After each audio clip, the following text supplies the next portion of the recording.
ng mga kain at sa paglalakad sa kanan susunod. Sa oras ng paglalaro, saya ay bayo. Kakaisa kami upang pangkat ay manalo. Kahit talo, saya, bunot ito.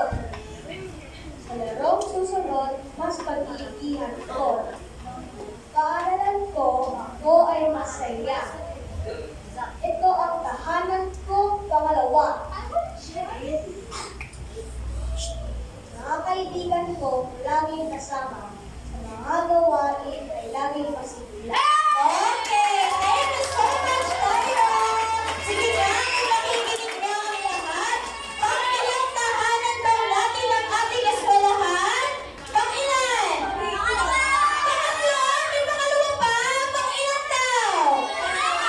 Okay, pangalawa. Thank you so much,